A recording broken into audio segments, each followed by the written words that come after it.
Hello and welcome to the Nad Knows podcast. Today we are myth-busting mythology, and I'm going to go into why I think mythology needs a rebrand. When you think of mythology, I assume the image of Greek gods and goddesses flash in your mind: Poseidon with his trident, controlling the waves, or Zeus sending down lightning bolts to mess with the humans below. And while that is part of it, that's just a little glimpse into that specific moment in time. But mythology branches out swiftly in both directions, before that period and after.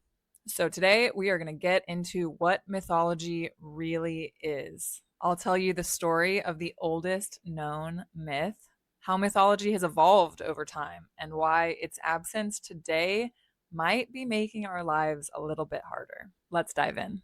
The author Joseph Campbell is a well-known mythologist, and he said that the individual has to find an aspect of myth that relates to their life, and that a myth should serve four main functions: the mystical function, the cosmological function, the sociological function, and the pedagogical function. Hope I'm saying that right. The first is the mystical function, and that is basically what inspires an individual, like with a sense of awe, gratitude in relation to the mysteries of the universe. It's like the awe of nature, looking up at the stars, wondering what's out there, wondering how we all came to be. To quote Joseph Campbell himself, he says, "The first function must be to open the mind of everybody in the society to that mystery dimension that cannot be analyzed, cannot be talked about, but can only be experienced as out there and in here at once." Next is the cosmological function, which is the image of the universe that links local knowledge and individual experience to that mystical dimension, the first function. And to explain that a little bit better, it's really what approach science takes. They want to find out, get to the bottom of things. So it's taking that mystical part of the universe that makes people just wonder and want to figure out. And the cosmological function is, how are we actually going to figure it out? It's like in quantum mechanics when they're trying to find the smallest piece of matter. But that still doesn't really answer the question, like where it all came from. But that cosmological function is that pursuit of knowledge to try to figure it out. To quote Joseph Campbell again, he says, "You strike a match, but what's fire? You can tell me about oxidation, but that doesn't tell me a thing." This is a really important function to keep in mind when reading old mythology, because these stories try to educate on basically the science of the time. And Campbell says that there is no conflict between science and myths, but there is a conflict between 5,000 years ago science versus current day science. Those do conflict. So this function is really important to consider, because we have to understand that these stories are just a window back in time, that we can take a lot of the meaning and the nurturing parts of the story, but they don't show a complete picture for how things should be approached in modern times. Next is the sociological function.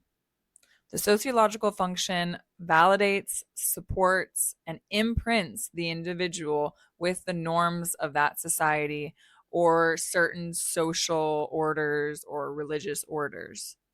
You can have myths that support all sorts of beliefs for how the world should be. And this is the one that Joseph Campbell thinks has kind of taken over our society, that we don't really include the mystical, wonderful parts of the universe, and it's just a over prescription of laws. But we'll get into that a little bit later. The last and final fourth function is the pedagogical function. And if you were like me, I had to look up what pedagogical means. A pedagogue is basically a teacher. So the pedagogical function is the function that teaches you something for how to live your life, for how to be human. The pedagogical function serves to guide each individual through the stages of life within the context of that culture and in that moment in time. And when you get into mythology, you really see the purpose that each of these stories has, and they are there to teach you how to go through the various phases of life. And some cultures have initiation rituals for when you reach a certain age or when you have a certain milestone in your life. And there are myths that support as a kid is entering adulthood or an adult is entering parenthood or the other many stages of life and the initiations that we go through along the way. And Joseph Campbell says that an important part of this aspect and this function is that these myths should teach you how to human basically under any circumstances. So no matter the turbulence of life that is going on, that these myths can still benefit you and teach you how to cope, how to live, why it matters, and under any circumstance to still get the benefit from these stories.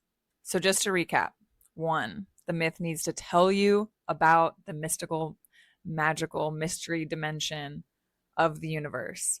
2, by using some kind of knowledge that your society has uncovered about the magical parts of the universe. And 3, to support that society and keep that society going. 4, and to teach you, the individual, how to move through the stages of life, how to cope, how to exist under any circumstances. So once I learned what exactly a myth is and what, mythology seeks out to study, I wanted to know, what was the first myth? Where did it all begin? I'm someone who likes to get to the root of things. I want to know how it all got started. And that's why I was so fascinated with creation myths. So if you haven't listened to my podcast going through the creation myth blueprint, is what I call it, I recommend you to go listen to that one. It's great. But when I was approaching this topic, I wanted to know when the use of mythology began. Where did it all start? So I went all the way back into prehistory. And prehistory is basically just the term for before writing, before written history. We can also call it the Paleolithic era or the Stone Age when they were making primitive stone tools. The Paleolithic era was vast. I mean, ranging from 2.6 million years ago to 10,000 years ago. That is a huge amount of time to cover. And for a lot of it, from like 3 million years ago to 300,000 years ago, they were using tools. That's when Homo erectus, which was the Homo that stood up, one of our ancestors that instead of walking on all fours, they became a bipedal individual, and it was beneficial to stand up to be taller instead of walking down on your hands. But between 300,000 to 50,000 years ago, that's when Homo sapiens, which is our species, and Neanderthals were on the scene. And I want to point out, I know that it is pronounced Neanderthal. That's the technical pronunciation for Neanderthal. It's Neanderthal. But it sounds a lot like when people are like, I went to Ibiza instead of saying Ibiza.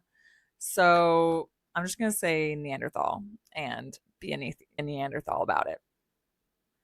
Anywho, but 300,000 years ago to 50,000 years ago, that's when, the real technological advances happened. That's when they say the development of culture started. People doing the same things, people living together, tools became specialized, the use of controlled fire began. I wanted to learn the years that we can point back. Fire started this many thousands of years ago. The use of fire started this many thousands of years ago. But it is nearly impossible to date and put a year on anything. There are so many conflicting dates. History is not concrete. So when I'm giving these year ranges and things, just know that It's all very hard to pin down, and I could be wrong. The use of fire is really interesting to me. Thinking back then, fire existed even before they knew how to harness it. Lightning started fires all the time. And so I can imagine how terrifying fire must have been. And so it seems very interesting that over time, there were some Homo sapiens or Neanderthals that were like, wait, let's try to harness this. Let's try to use this because it's really interesting. They found that it seems the Homo sapiens and the Neanderthals knew that an area that was just exposed to a wildfire would be good for gathering food that next season. There's a lot of seed germination that happens in the land that after a fire, the land gets a lot of seed activation and can really have an amazing, prolific next season for those. I want to say crops. They weren't really like crops, but just the natural things on the land. So people started learning over time that, wait, there are some beneficial things that this really scary fire can bring us. I stumbled across a really cool discovery that helped date when fire was starting to be used. And 780,000 years ago, they dated some fish bones that had been cooked. You could tell based on their composition that they had been cooked. And you could say, well, maybe there was just a fire, something that caught them on fire, the fish on fire.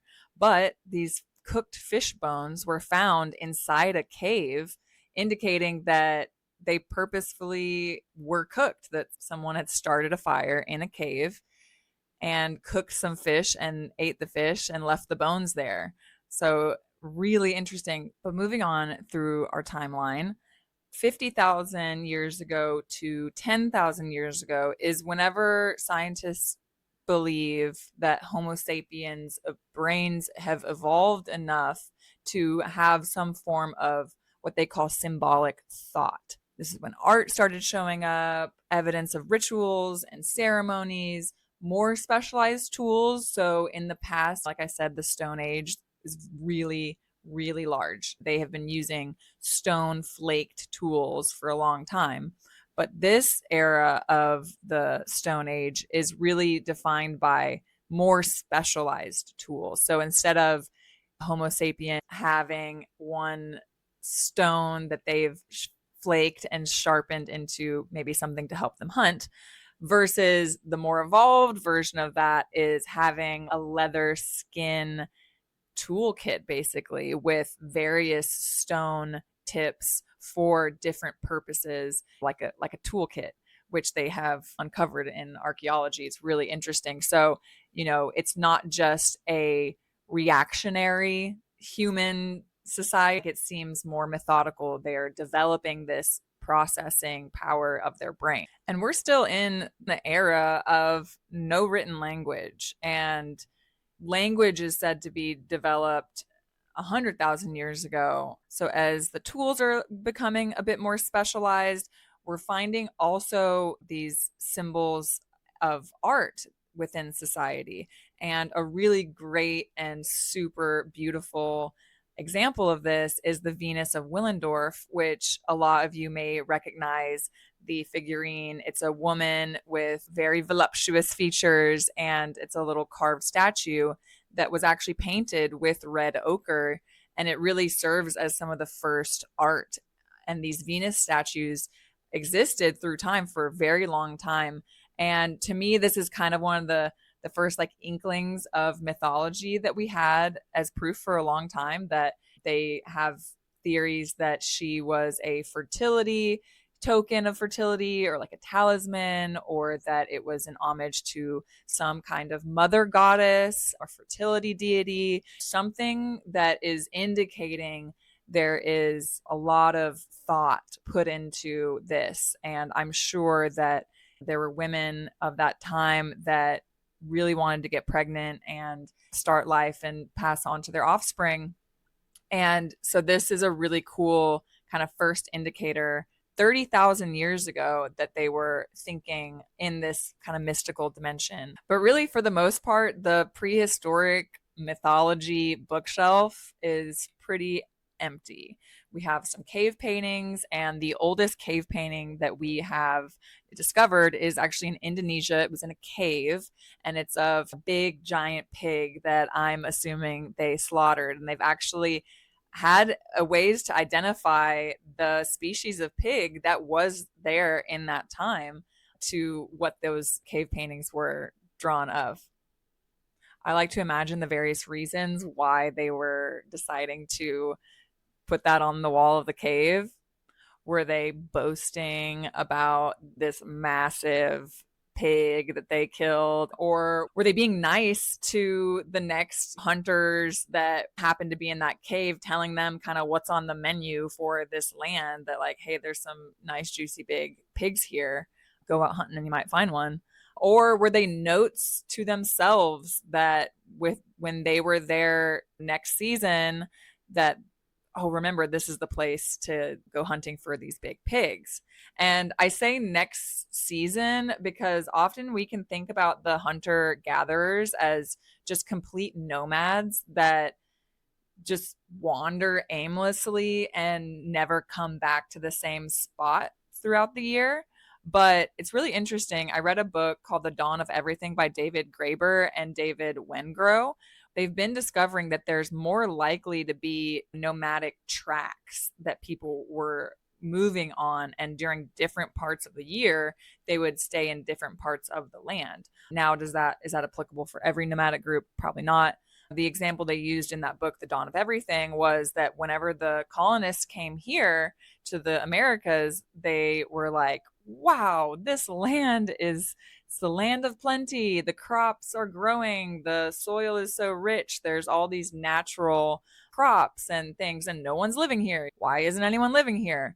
But it was more so an indicator that, you know, these cultures had been using this land over time, enriching the soil, doing crop rotation, and they just weren't there 100% of the year. They had these tracks that they would travel and go from place to place. And they know that, oh, when we're here, this is where the berries are. This is where the animals, the deer are. This is where the things that they go to those pieces of land to benefit from. They just didn't stay there the whole time. And so the colonists came in and were just like, wow, they're crazy. They don't want to live here. And it's like, no, they did. They just didn't live there all year long. It's like having a summer house and a winter house for different reasons.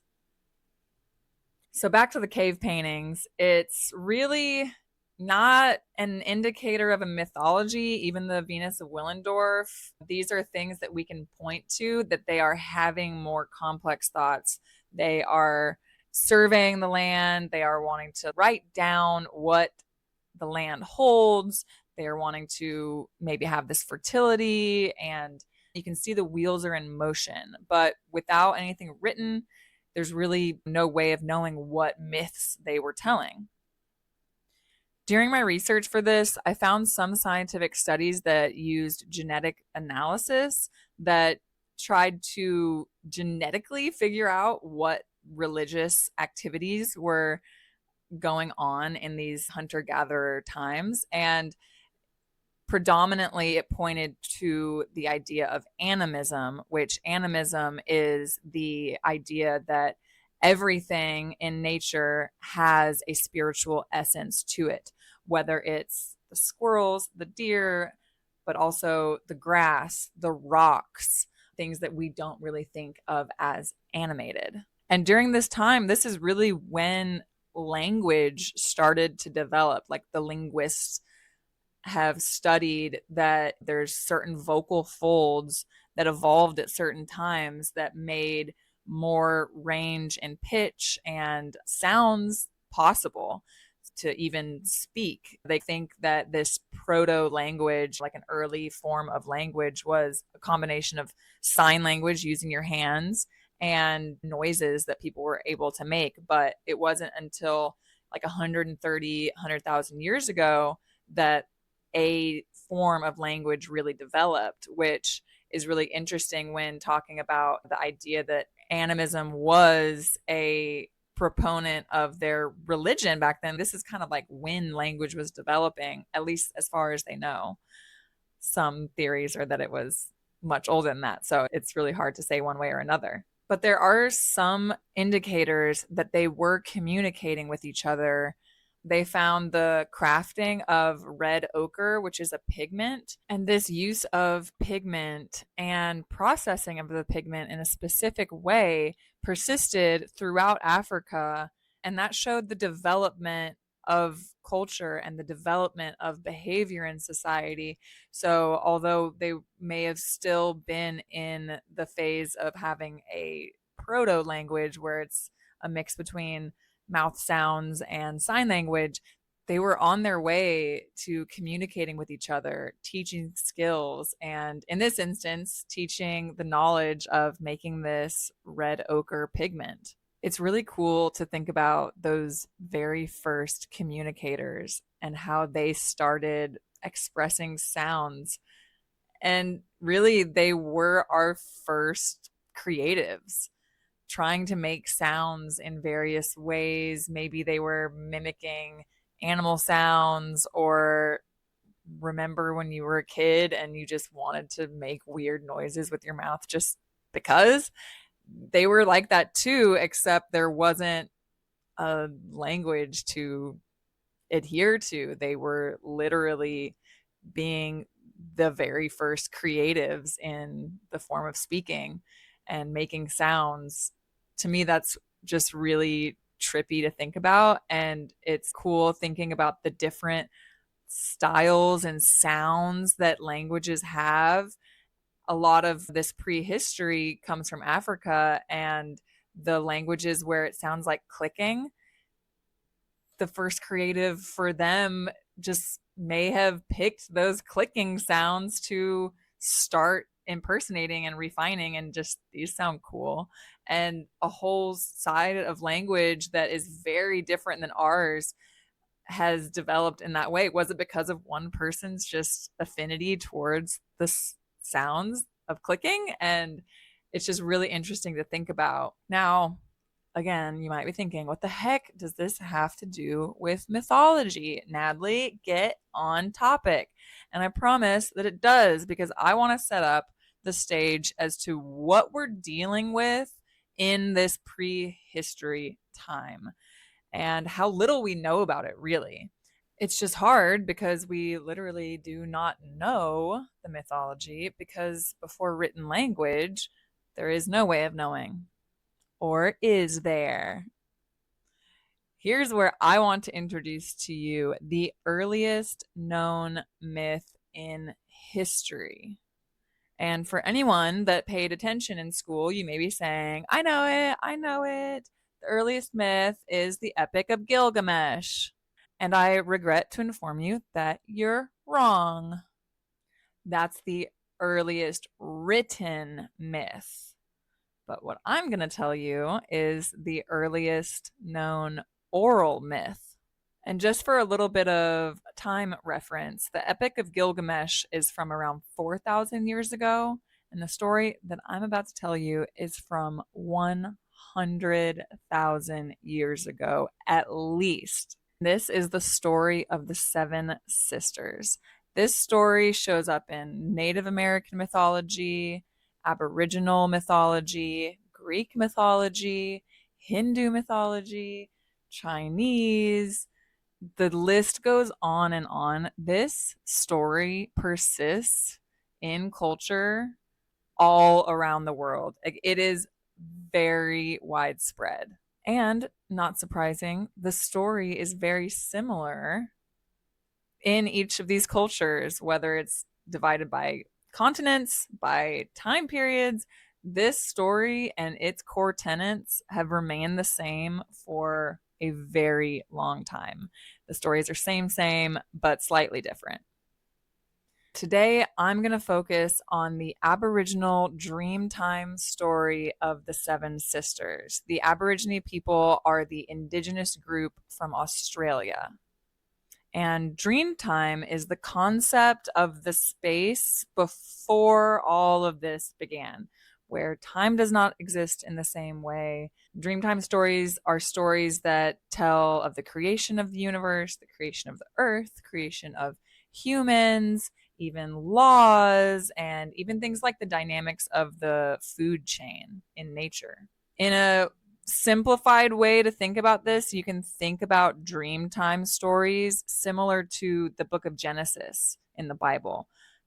There are different versions, but this is the one through the research that I've done, how I wanted to tell it. So the story goes, long, long ago in the Dreamtime, there were the ancestral seven sisters that would come from the heavens to Earth to support the growing life here on Earth. They would come to Earth via a cave, which was essentially their portal between the worlds. One day they were out foraging for food and hunting, and they were spotted by a man who is often depicted as another celestial being that had never seen such beautiful other beings before and became enamored, particularly with the youngest sister. He follows them, but they didn't notice him at first. They were busy foraging, hunting, they were a little preoccupied. So he follows them for a time, but then, seeking the right moment, he ambushes them, starting an epic chase. The sisters jump up, rush off, and start the journey back to their cave that they can use to go back to the heavens and get to safety. But we're dealing with ancestral celestial beings. This is not a normal foot race. Their pursuit carved the landscape, the sisters having to create rocky hills and cliffs to hide behind or divert the attention from this man trying to escape his pursuit. They have to create watering holes for sustenance. There's even one story that tells of them digging a hole and traveling underground for some time and eventually coming back up to the surface of the earth, creating a through and through cave in the landscape. But the man still chased them. They did a lot of dip, diving, and dodging, but he was still on their tails. Safety is in sight. They see the cave. They are right there. They are making their way, booking it to the entrance of the cave. But the man finally catches up and he snags the youngest sister, taking her for his own. But in this last little stretch to get to that cave entrance, they didn't notice that the sister had been gotten. They were already, some of them already got into the cave, portaled back up into the heavens, and did not realize that their youngest sister wasn't there with them. Back on Earth, all on her own, she is left defenseless. This man has captured her, but she does not give up the fight. She squirms, she kicks, she probably bit him. I don't know, but she gets away. She eventually gets free from his grasp and she books it for the cave. She gets there safely. She gets transported up to the heavens with her sisters. But this man did not stop there. He also enters the cave and he's sent into the stars just after her. But this was the sisters' domain. This was their home. They were used to traversing the stars. They were able to conceal and protect the youngest sister and hide her away.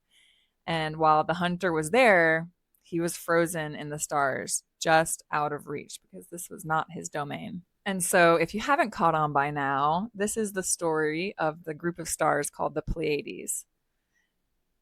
And it has been told one way or another by nearly every culture throughout time. Probably the most well known is the story from Greek mythology where Zeus had banished Atlas to the very arduous task of holding up the sky, holding up the heavens. And Atlas had these 7 daughters that he left defenseless because he was not there to protect him anymore. And And Orion was again captivated by their beauty and pursued them. Eventually, Zeus intervened, even though he was the one that made Atlas hold the sky up forever. He's not heartless. He intervened, said, enough is enough. First, he turned them into doves, 7 doves, but then eventually immortalized them, putting them up into the stars so that Atlas, their father, did not have to worry about them anymore. Orion, however, did not give up the chase either. As you can still see him chasing them today, the Orion constellation right next to the Pleiades star cluster, but he is just barely out of reach. Can't seem to get him. So you might be wondering, how do we know that this story has been told for 100,000 years, especially since the oldest written myth is around 5,000 years ago? 100,000, 5,000, that's a big difference. And oral traditions and oral storytelling is nearly impossible to trace back. It's a 100,000-year-old game of telephone, and you can play a game of telephone in one little circle of 10 people, and it's going to end up very different. So how do we know that this story has lasted for that long? And not to be cheesy, but the answer is quite literally written in the stars. And the stars are telling us that this story has been around for a very, very long time. The Pleiades star cluster is around 444 light years away, making it one of the closest groups of stars that we have. This makes it pretty easy to pick out with the naked eye. On winter nights, you can find this cluster of stars fairly easy. And if you have good eyesight, you can count the stars that are most notable making up the cluster. But you're not going to count 7 stars like the 7 sisters. There's only 6. For any car people out there, the Subaru emblem is of the Pleiades, and it shows 6 stars. 6 stars that make up its logo. And fun fact, Subaru actually means Pleiades in Japanese. So why are all of these cultures telling the story of the 7 sisters if there's only 6? And this seriously just makes me so happy. The intersection of the science with mythology is just so cool. There are astronomers that have run simulations, and knowing that stars move over time and the paths at which they do move over time, they have mapped what the stars would have looked like on Earth 100,000 years ago. And when you run that simulation, we can see that that 7th star was visible. You could see all 7 with your naked eye. And now in the stars, that 7th star is obviously still there, but it's just behind one of the other stars, so you can't pick them out as different. They're just in one line. But if you were around 100,000 years ago, you could. And just to be clear, the whole Pleiades star cluster is made up of thousands of stars. But these 7 stars are the cornerstone of that group that were able to be pointed out in the sky. And it seems that some other cultures knew that there were more stars in that area. There are some depictions of the Pleiades in Inca art that showed 13 stars. But when talking about it, even though they knew there were more stars involved, they still called it the 7 eyes of Viracocha, which is one of their creator gods. So even though they're saying we know there's more than 7 stars here, it was still called the 7 eyes. So 7 was very concretely known for being that star cluster. Everyone referenced it as 7. And this isn't even something that could have evolved as a story being told in one area and then spread over time. There's indicators that these stories were being told by Aborigine people in Australia well before it was colonized and contacted by, say, the Greek myths or any of those things. These stories go back tens of thousands of years before there was any documented way of how this myth spread. It seems like this goes back all the way hundreds of thousands of years ago to the time when we were the newly budding people leaving the continent of Africa.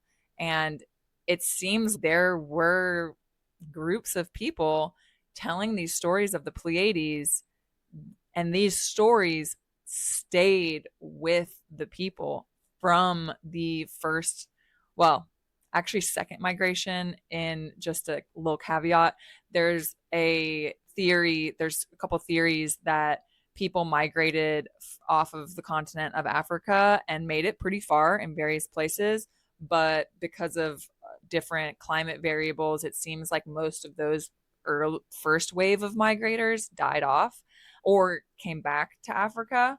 And there was really like a second migration around 100,000 years ago that lasted, that people migrated and they stayed. They didn't come back to Africa. So I want to say this story can be from that first wave of leaving Africa, but it's actually the second.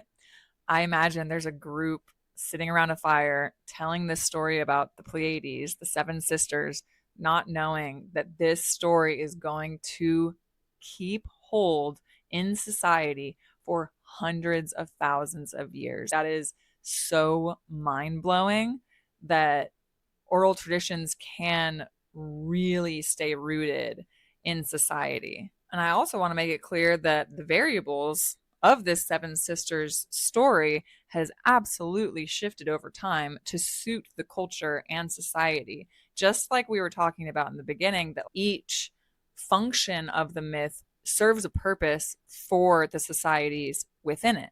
So the core tenets of this have stayed pretty well trenched in this story, but the variables have changed quite a bit. And if you think about it, the fact that we only see 6 stars and the story tells of the reason why that seventh star is hidden behind one of the other sisters. She's hiding her from Orion or for that pursuer. I imagine that the story they were telling when there were 7 stars was different, but they somehow knew that there were 7 stars there. They knew that that star was tucked behind the other one, hiding. I don't want you to think I'm saying they were telling this exact story the same way for that long, but them knowing the seventh sister was there shows that they did see those 7 stars, and that knowing the seventh star was there is only possible having it been passed down for so many years. But I really wonder what the original story was like before that seventh sister was hidden behind the other stars. Even the story that I just recapped was watered down, or I shifted in various ways to make it fit. Because in some Aboriginal stories of the Seven Sisters, there was more of a theme of forbidden love, where he was not her captor. They were actually in love, but the sisters couldn't let them be together because it was against the rules that that was another group that they were not allowed to mate with. And the use of that part of the story is to, reinforce the laws and reinforce the social rules within the society, which was that third function, the sociological function. It was really interesting to see this rule of not being able to marry certain other groups within these Aboriginal circles that some pointed out to be kind of from a prejudice point of view, like we don't mix with them. But I saw a lot of indicators of knowing that certain groups were more genetically related to each other, so they weren't allowed to be with them because it was like too close of genetic mixing. So it was very interesting that they knew back then that breeding similar genetics, like purebred dogs, if you breed them, they have a lot of problems and health issues. So it's like they knew these things back then and used these myths to point out that we don't marry those people. And this story has persisted through into our culture now. The theme of forbidden love in storylines like Romeo and Juliet, Jack and Rose on the Titanic, which is funny because Jack and Rose on the Titanic, the Pleiades story from Greek mythology, Atlas was a Titan, the Titanic. I don't know, little synchronicity. But even like Edward and Bella from Twilight, they're like, oh, we can't be together. This forbidden love. These themes still persist today, just molded to fit our society. And it might be hard to believe that this story has remained intact for 100,000 years. But what is really, really important to remember is the Pleiades is not just a normal group of stars in the sky that are just pretty to look at. They have literally kept people alive.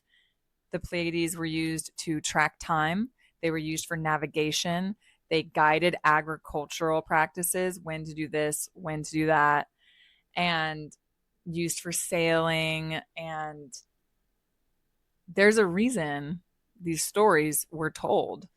Like, they had to continuously be aware of the Pleiades. They had to know where it was, what it was doing, what's going on with it. And so this story kept that knowledge alive in all these various cultures all over the world that used it to their benefit. In the northern hemisphere, the Pleiades are associated with the beginning of winter. The cluster of stars rises just above the horizon in around October and then dips back below the horizon in April. There's a nomadic tribe in the Sahara Desert called the Tuareg people, and they are a part of the Amazigh people. They called the Pleiades Shat Ihed, which means daughters of the night. And they have a proverb that says, when the Pleiades fall, I wake looking for my goatskin bag to drink. When the Pleiades rise, I wake looking for clothes to wear. The Tuareg tribe of the Amazigh people are nomadic in nature, so keeping account of what season we are about to go into is really important. If the Pleiades comes up above the horizon for this part of the year, then we know we're going to need some extra clothes because it's going to be cold. Also, little note about the Amazigh people. A lot of you may be more familiar with their other name, the Berbers, but I'm going to tell you why I don't use that term, because in the Punic Wars around like 2200 years ago, when Rome was trying to conquer North Africa, they called them barbarians and uncivilized. So the word in Latin was barbarus. And so they kept that name, practically just calling this whole group of people barbarians. And it eventually changed phonetically to the Berbers. So if you hear someone talking about the Berbers or the Berber culture or language, you can rightfully correct them and call them the Amazigh. And since they were a nomadic tribe, like even still today, the Tuaregs are a nomadic tribe. And so they don't really have a state that represents their culture predominantly. And so the name Berber just stuck and they didn't have any state sticking up for them. So it's kind of on us to stop calling them that. So Amazigh is the people, Tuareg was one of the tribes within those people, and I love them a lot. They have really beautiful art and really rich history. And I actually have, this is called a Tuareg cross. It is a necklace that I got from a shop in North Carolina that I was just very much so drawn to, and began researching about the Tuareg tribe after seeing this beautiful symbol, and I wanted to learn more about it. So I stick up for my Amazigh people. We don't call them Berbers. Anywho, so if you remember in the Dreamtime story of the Aborigines, when the sisters were fleeing, they were creating the landscape. They were pushing a bunch of rocks up into one area, hiding behind it. They were forming water holes to get sustenance. They were digging caves to escape. They were effectively describing the landscape. And this is such a beautiful use of myth that I learned about when I started researching into these Aborigine myths, is the idea of what they call a song line, which is basically telling the story as a form of a verbal map. So as they're moving across the landscapes, the sisters went here, they did this, there was this watering hole, there was this cave, da da da da. This story they're telling gives you a map in your head. So you know what parts of the landscape, if you're traveling that area, that you're going to come across. There are other really beautiful song lines that the Aborigine people tell, and there are a lot of different Aborigine cultures that it's just similar to, you can't just say Native American, and there's so many different tribes within the Native American umbrella. Same thing in Australia with the Aborigine people.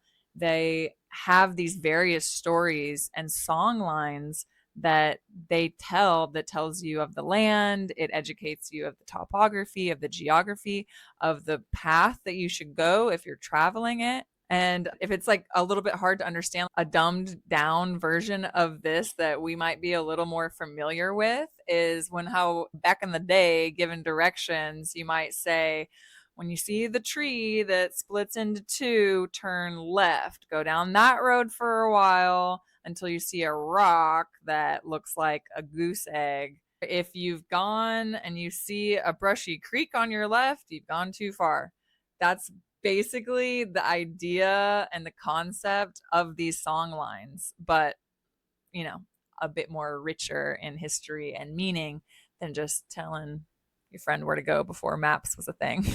So I believe the Seven Sisters myth checks all the boxes for what Joseph Campbell said qualifies a story to be a myth, which makes me confident in saying that it is one of our oldest myths that we know of. The mystical function is the awe of the stars and the landscapes. The cosmological function is the idea that the sisters are coming down to earth and their chase is shifting the landscape and explaining why the landscape looks like that, giving reason to what they're seeing in the physical world. And the sociological function is that the story was used to explain laws for certain groups that were not supposed to mix with others. And the pedagogical function is the lessons that it taught them. For this story, it could be a lot of things that the sisters didn't notice that they were being followed. Maybe it should be to tell you to be more mindful and attentive and observant whenever you're out in the brush, particularly in Australia when you're somewhere where everything wants to kill you, not just the men. It could have taught you that you have to fight your own battles sometimes, that your sisters are not always going to be there and you have to fight off your captor, that you can't rely on others to help you sometimes. And the big one that I think that this myth teaches specifically in the Aboriginal sense is it's a geography lesson. It tells you the topography of the land, and you know you're going the right direction when you see the next point in the story. Ah, the sisters were here. Ah, that's the rocky cliff. Ah, that's this, that's that. And that's why I think this myth has stuck with us, and these myths evolve over time. They benefit society. They've kept us alive, literally. And maybe that's why these myths and this practice of storytelling and mythology has been harder to keep alive, because we don't need this knowledge to save our life. We don't need this knowledge to know what the topography of Australia is. We have maps, we have all this technology. We don't need to be told when to plant our crops. But I believe that we desperately still need these myths for some of those other functions. How to human, how to go through these phases of life to where you understand that you're not alone, that you aren't the only one suffering through these things, that life is hard, life has challenges, and sometimes you need a little bit of a playbook to help you understand how to get there, how to cope. I believe that myths over time have stopped having all four of those functions that tie together, the awe of the universe, the knowledge of the world that we have, the rules of society, and the information that teaches us how to exist and how to cope with going through life. We've focused a lot, I think, on one of these functions, which is the sociological function that tells us how we're supposed to show up in society. But without all of the other functions mixed in with it, we're just being told what to do, and there's no connection, there's no why, there's no all of the universe mixed in with it. There's no, pursuit of explaining the natural world.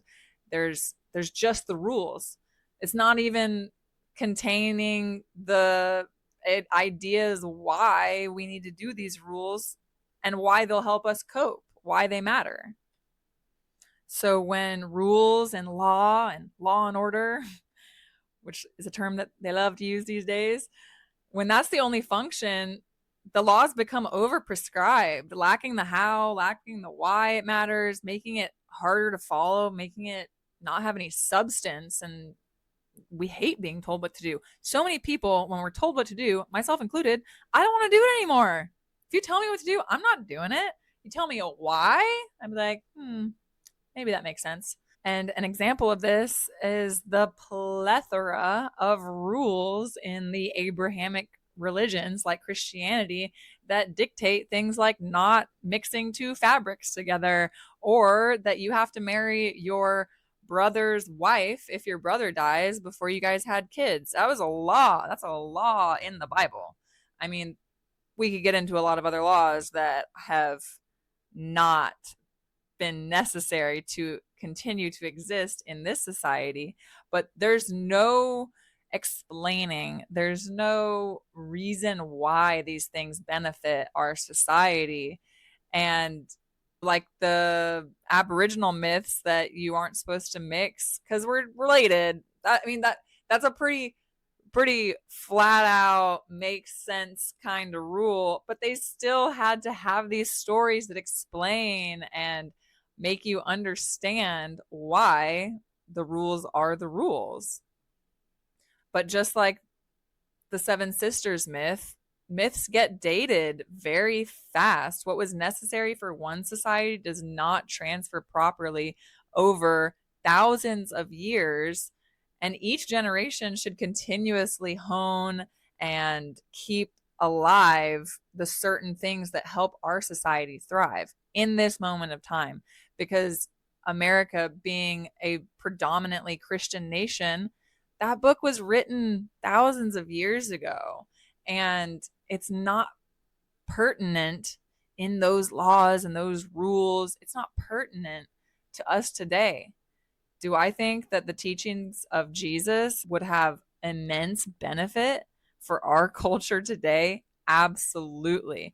Do I think that Christian churches on the whole represent Jesus's ideals and Jesus's teachings? Absolutely not. I have a little story about how one church that I went to at a moment in time for a Halloween haunted house, a religious haunted house, had a very big effect on me. The way that I feel some of these stories and myths affected past cultures. And honestly, it worked on me. So it was a haunted house, and you go through various rooms and you're following this man's life. And he's kind of a bad boy, and he drives a motorcycle. I think he smoked cigarettes. But he was not a terrible person. He didn't just murder people and stuff. He was a pretty good person, but he didn't do the things that he knew were right. And one day he dies on the motorcycle, I think. And so the next room that you go into after that, he's with St. Peter at the pearly gates. And he has the book of judgment, and he is delivering to this motorcycle man what should be, he's delivering the verdict to this motorcycle man that has wound up for judgment. And he's looking over his life and what he's done. And he says, you didn't kill, you didn't have adultery, you didn't lie, you didn't, this. And so it's kind of like, okay, maybe this guy's going to get into heaven. Okay. And he said, but you judged your fellow man. And the Lord says, only he may judge. The verse, judge not lest ye be judged. And so Peter says, you're not making it into heaven. And he goes to the next room and he's in hell now. And I was like 8, 9, maybe. And I was, oh my God, we don't judge people. It worked on me. I was stricken with the fear of judging people, so that would lead you to hell. And I kept that with me. And then as I grew up in the church, I was like, wait, why y'all judging everybody? Didn't you go to that same haunted house? Like, did you know that like it didn't matter that guy like was good in all the other categories? He judged his fellow man, and that wound him up in hell. So it got to me. But like growing up, I realized the rest of the church doesn't necessarily follow those same rules. And that to me was like a slice of mythology, the storytelling, how it applies to my life, why I should do it. It worked on me. But putting that fun story aside, today I still think we get aspects of the 4 functions in life, but they're not all in one pretty little package like how they were delivered in myths back in the day. We can still easily access that mystical function just going out into nature, looking up at the stars, wondering and being in awe of the nature and what's out there.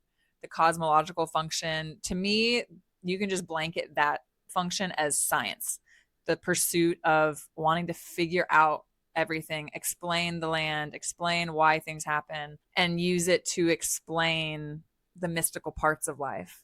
Then the sociological function, which we've talked kind of the most about, that's the one that's off the charts. And I feel like just the political situation in our world right now is a big indicator that is overprescribed. I mean, the dictating of micro habits that we should be doing and believing. And if you're not one of them, you're one of them. And it's gotten a little bit far off the scales. I think that nowadays that people are so susceptible to cults is another indicator of this.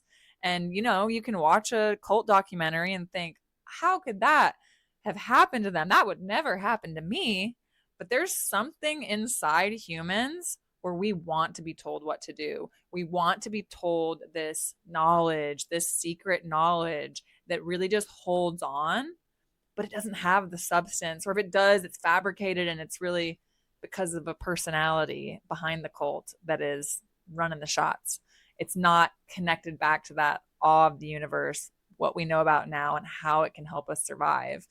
And the pedagogical function, the one that teaches you lessons on how to be alive, I think that function is very alive and well in the form of self-help books now. And self-help books just aren't as fun to read compared to, I mean, they're great, but compared to epic stories and you're like entrenched in this story and everything else goes away and you can gain benefit from these myths and these stories by use of your imagination. There's something about self-help books that just feel like a punishment. Like you're sitting with what you feel is wrong with you. How can I fix it? And it's not as light-hearted. And I think it puts a lot of pressure on you. So even though these 4 functions exist in our society now, they're all separate spheres that you can dip your toes into, but there's not a lot of overlapping of those 4. And some might overlap here and there, but it seems that the real magic happens whenever you have one little easily prescribed myth or lesson that hits on all of these things to make you feel like you're on the right track. You make sense. It all makes sense. This is why I'm here. And they're all striking the same chord at the same time. And it amplifies the benefit that makes it more than just a fun story about Greek gods messing with humans. So after I started down this journey and just started becoming more interested in myths and wanting to get into mythology, I realized how much it served society for thousands of years. And I realized it kind of needed a little bit of rebranding because even like now, when I'm trying to promote my podcast, I say that it's about mythology and I feel like it just brands it as, oh, we're going to talk about Norse gods. And we are going to talk about that stuff, but it's not just something to nerd out about because it happened in the past. The idea of mythology is to benefit society. And our fast paced society now is just not really able to have something like a myth or a story, this oral history, hold on to it because everything moves so fast. So I literally sit in bed at night thinking, what is our version of a myth? How do we even approach it when things just come at you so fast? Life evolves so quickly nowadays that it's hard to pinpoint how we approach this kind of topic that would benefit society. And that I think that the mental health struggles that we have could be lessened if there was a way to get these myths into our hearts again and into our mind and make us feel connected with the universe, with the natural world, with each other, and have it be a guide into helping us live a happy life. So it's a big task. But all in all, I hope this episode has myth busted mythology a little bit for you and has broken down that idea that you might have had in your mind of what mythology is and how it's a worthwhile thing to invest your time in. So if you enjoyed this episode, I encourage you to share it with a friend, share it with a family member that you think would enjoy this topic. I'm just starting out. I'm gaining my audience very slowly, and I love each and every person that listens. And I would love to reach more people that are into this kind of thing. Video podcasts are available on YouTube and Spotify, and audio podcasts are available on Apple Podcast and all other major podcast platforms. Thanks for joining me today for this episode of the Nad Knows podcast. Thanks for being here, and I love you.